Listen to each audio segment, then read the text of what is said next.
आला मोठा शहाणा. कळतं बरं सगळं मला.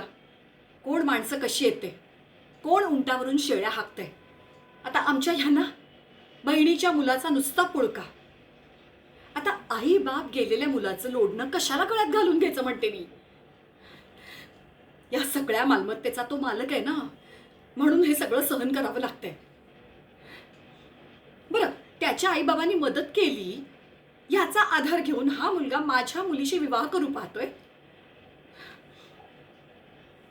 त्याचा आत्मविश्वास मी असा ठेचेन की त्याला त्याचं प्रतिबिंब सुद्धा बघण्याचं धाडस होणार नाही.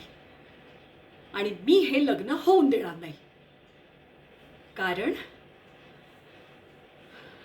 मामीची युक्ती नामी.